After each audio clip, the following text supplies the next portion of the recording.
नमस्कार दोस्तों, PK7 education के डिजिटल प्लेटफॉर्म पर आप सभी का फिर से स्वागत है। मैं कृष्ण कुमार उपस्थित आपके बीच में महत्वपूर्ण वीडियो के साथ। आशा करता हूं आप सभी ठीक होंगे, स्वस्थ होंगे, मजे में होंगे और आप अपनी तैयारी को नई उड़ान दे रहेंगे। दोस्तों, जो भी विद्यार्थी 4 और 18 अगस्त को RSCET का एग्ज़ाम देने जा रहा है, उन विद्यार्थियों के लिए सबसे शानदार क्लास रहने वाली है, क्योंकि आज इस क्लास के माध्यम से हम जानेंगे कि जो लगभग हूबहू पेपर आता है RSCET का, वही उसी क्वेश्चन के आधार पर वही क्वेश्चन हम जानने वाले हैं। तो पहला क्वेश्चन रहेगा दोस्तों, देर ना करते हुए क्वेश्चन को स्टार्ट करते हैं। अब पहला क्वेश्चन पूछा गया कि वेबसाइट http://www.irsct.com.in से संबंधित है। इनमें चारों में से आपको बताना है कि ये वेबसाइट किसके लिए यूज की जाती है। भारतीय रेलवे के लिए, पासपोर्ट सेवा सीवरेज के लिए, ITR फाइलिंग के लिए या फिर आधार कार्ड के लिए। इसमें आपको ए को लॉक करना है दोस्तों। यहाँ पे आप लॉक करेंगे ए वाले को, क्योंकि यहाँ पे पूछा गया है आपसे। यहाँ पे फर्स्ट को लॉक कर देंगे भारतीय रेलवे को।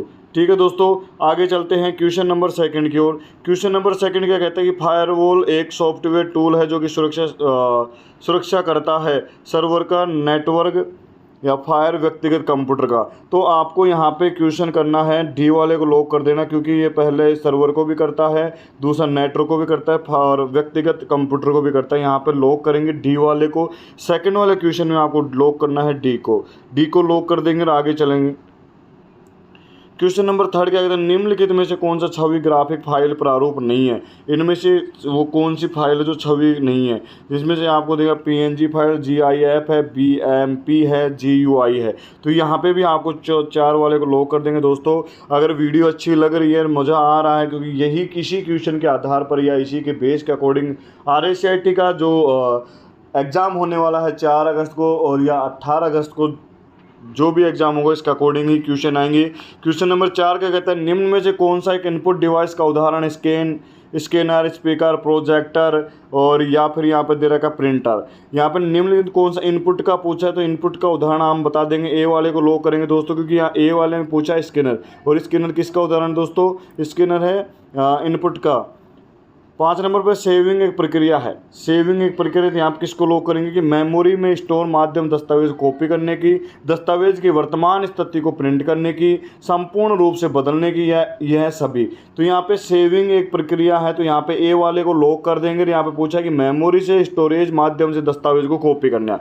ठीक है दोस्तों, आई होप आपको क्वेश्चन समझ में आ रहे होंगे। क्वेश्चन नंबर 6 क्या पूछा है कि CPU और मेमोरी में स्थित है। CPU और मेमोरी स्थित है विस्तार बोर्ड में, मदरबोर्ड में, स्टोरेज डिवाइस में। तो यहाँ पे 6 नंबर पे पूछा कि CPU और मेमोरी स्थित है मदरबोर्ड के अंदर। ठीक है, बी वाले को लॉक करेंगे। 7 नंबर पे पूछा HTTP का पूर्ण नाम hyper transfer protocol, fast transfer protocol, file tracking protocol, file transfer processing. तो यहाँ पे ए वाले लोग फाइल ट्रांसफर प्रोटोकॉल होता है HTTP का। ठीक है, ए वाले को लॉक करेंगे। क्वेश्चन नंबर 8 की ओर चलेंगे। क्वेश्चन नंबर 8 क्या कहता है दोस्तों, क्वेश्चन नंबर 8 आज से पूछा कि आपको कुशल स्लाइड शो प्रेजेंटेशन बनाने की कौन सी एप्लीकेशन सॉफ्टवेयर सक्षम मानी गई है, ये आपको बताना है। ठीक है, तो यहाँ पे मैं आपकी जानकारी के लिए बता दूं कि आपको कुशल स्लाइड शो प्रेजेंटेशन बनाने के लिए किसका यूज़ किया जाएगा। तो यहाँ पे भाई प्रेजेंटेशन की बात आ रही है दोस्तों। तो प्रेजेंटेशन की बात आ रही है, तो यहाँ पे आप MS एक्सेल में तो प्रेजेंटेशन बना नहीं सकते। ठीक है, आउटलुक में प्रेजेंटेशन बना नहीं सकते। किसको लॉक कर, तीसरे वाले को लॉक कर देंगे, क्योंकि MS पावर पॉइंट के अंदर ही प्रेजेंटेशन बनाई जाती है। क्वेश्चन नंबर 9, कंप्यूटर का प्राथमिक उद्देश्य प्रोसेस करना और उससे सूचना में बदलना। इलेक्ट्रिसिटी, डेटा, रॉ मटेरियल या फिर पानी। इन चारों में से कंप्यूटर प्राथमिक उद्देश्य प्रोसेस करके उस सूचना में बदलता है। तो वहाँ पे किसका यूज़ किया जाएगा मेरे दोस्त, यहाँ पे यूज़ किया जाएगा डेटा को बदल कर। किसका यूज़ किया जाएगा दोस्तों, तो यहाँ पे आपको करना है डेटा। किसको लॉक करना है मेरे भाई, डेटा को लॉक कर देना, क्योंकि कंप्यूटर का प्राथमिक उद्देश्य प्रोसेस करना और उसे सूचना में बदलना, डेटा का यूज किया जाता है। क्वेश्चन नंबर 10, आप कंप्यूटर में सोशल मीडिया का उपयोग निम्नलिखित में से उपयोग से कर सकते हैं। दस्तावेज, एक्सेल, PPT आदि, यूट्यूब, गूगल प्ले, आउटलुक आदि, फेसबुक, इंस्टाग्राम, ट्विटर आदि, SSO, PRSY LPG आदि। यहाँ पे 10 नंबर वाले क्वेश्चन में आपको पूछा गया है वो बताना है कि आप कंप्यूटर में सोशल मीडिया का उपयोग निम्नलिखित से कर सकते हैं, जैसे फेसबुक हुआ, इंस्टाग्राम और ट्विटर। यहाँ पर तीसरे वाले को लॉक करेंगे, सी को लॉक करना है मेरे दोस्त। आप क्वेश्चन नंबर 11 क्या कहते हैं, जंक ईमेल को क्या कहा जाता है? जंक ईमेल को कहा जाता है स्पैम, स्पूफ, सिनफर सिक्योरिटी स्क्रप्ट, और ये जो डी नंबर दे रहा है स्पूल। तो यहाँ पे आपको 11 नंबर क्वेश्चन पे करना है ए, क्योंकि जंक ईमेल को स्पैम ही कहा जाता है। यूएसबी का पूरा नाम यूनिवर्सल सीरियल बस। तो यहाँ पे 12वें में फर्स्ट वाले को लॉक कर देंगे, यूनिवर्सल सीरियल बस आएगा दोस्तों। अब क्वेश्चन नंबर 13 क्या कहते हैं, TB, KB, GB, MB memory की इकाइयों को आरोही क्रम में व्यवस्थित कीजिए। तो यहाँ पे 13 नंबर वाले क्वेश्चन में आपसे पूछा है कि सबसे पहले आएगा TB, GB, MB, KB। तो यहाँ पे क्वेश्चन नंबर अव्यवस्थित कीजिए या व्यवस्थित कीजिए। तो जब व्यवस्थित की बात आ जाए तो यहाँ पे आपको लॉक करना है सी वाले को, ठीक है। और क्वेश्चन नंबर 14 क्या कहता है, कॉम्पैक्ट डिस्क रिकॉर्डेबल CDR एक है। कॉम्पैक्ट डिस्क की बात आ रही है मेरे दोस्त। तो 14 नंबर पे जो क्वेश्चन है यहाँ पे रीड ओनली मेमोरी आएगी, क्योंकि यहाँ कॉम्पैक्ट डिस्क रिकॉर्डेबल CDR की जब बात आती है तो यहाँ पे केवल और केवल रीड ओनली मेमोरी की ही बात आएगी, ठीक है। अब 15 नंबर क्वेश्चन के कथन है, शिफ्ट प्लस डिलीट कीबोर्ड कुंजियों का उपयोग करने से फाइल फोल्डर स्थायी रूप से हट जाता है और यह रिसाइकल बिन में भी उपलब्ध नहीं होता है। तो कथन दूसरा, विंडो 10 से में प्रत्येक उपयोगकर्ता के लिए अलग अलग उपयोगकर्ता खाते अद्वितीय सेटिंग और वैरियत जैसे कि डेस्कटॉप, पृष्ठभूमि, स्क्रीन सेवर की अनुमति देता है। निम्नलिखित में से उपयोग विकल्प है। तो यहाँ पे जो 15 नंबर पे जो क्वेश्चन है यहाँ पे पूछा है कि भाई कथन 1 में सही है और कथन 2 गलत है। कथन 1 गलत है, दूसरा सही है। कथन 1 और 2 दोनों ही गलत है। कथन 1 और कथन 2 से दोनों ही सही हैं। तो यहाँ पर डी वाले को लॉक करेंगे दोस्तों, क्योंकि दोनों ही कथन एकदम सही हैं।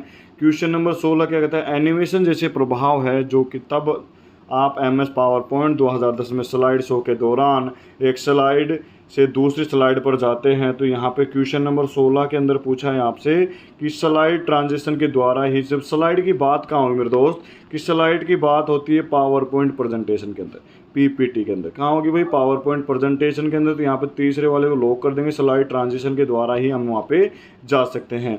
और मेरे दोस्त मैं आप सभी को बता दूं कि जिन विद्यार्थियों ने अभी तक चैनल को सब्सक्राइब नहीं किया है, PK शिवन एजुकेशन चैनल को सब्सक्राइब कर लें, जिससे आने वाले वीडियो की नोटिफिकेशन आप तक सबसे पहले पहुँच सके और जो भी नई क्लास हो आपको मिल सके। क्योंकि आज की जो लाइव क्लास थी किसी कारणवश लाइव नहीं हो पाई है और हम कल लाइव क्लास के बारे में जानने वाले हैं। उससे पहले मैं आपको बता दूं कि ये जो हम क्वेश्चन की बात कर रहे हैं RSCIT के अंदर, दोस्तों लिख के ले लो, दावे के साथ कहता हूँ, डंके की चोट पे कह रहा हूँ मेरे दोस्त, क्योंकि पेपर यहीं से उठने वाला है। और आपकी जानकारी के लिए मैं ये और बताऊंगा, क्योंकि ये जो एग्ज़ाम है RSCIT का पुराने सिलेबस के अकॉर्डिंग लास्ट एग्ज़ाम है। बार बार बोल रहा हूँ मेरे दोस्त, पेपर को पूरा देख के जाना, क्लास को पूरा देख के जाना। अगर आप सोल्व कर पाते हैं तो मैं गारंटी देता हूँ 90+ की गारंटी मेरी है। क्योंकि जो जनवरी में एग्ज़ाम हुआ, मार्च में एग्ज़ाम हुआ, वो शानदार रहा है अपना रिजल्ट, ठीक है। अब यहाँ पे आपको क्वेश्चन नंबर आगे चलते हैं, यहाँ पे तीसरे को लॉक कर दिया, ठीक है। क्वेश्चन नंबर 17 क्या कहता है, MS Excel 2010 में सेल एड्रेस का सही उदाहरण क्या है। MS Excel 2010 में सेल एड्रेस का पूछा है। तो सेल एड्रेस मेरे दोस्त पहले तो कॉलम आता, फिर रो की संख्या आती थी। यहाँ पे बी वाले को लॉक कर देंगे, AZ 145, ठीक है। URL का एक मान्य उदाहरण है। URL का एक मान्य उदाहरण है। और मैं दोस्त मैं बता दूं, URL से संबंधित कल भी क्लास आई थी, परसों भी क्लास आई थी। अगर आपने वो क्लासें नहीं देखी हैं तो वो क्लास भी आपको ज़रूर देख लेनी, उसकी लिंक आपको डिस्क्रिप्शन में ज़रूर मिल जाएगी, ठीक है। URL की बात आ रही है मेरे दोस्त, तो URL पे आप www.vo.com यहाँ पे ये करना है, ठीक है।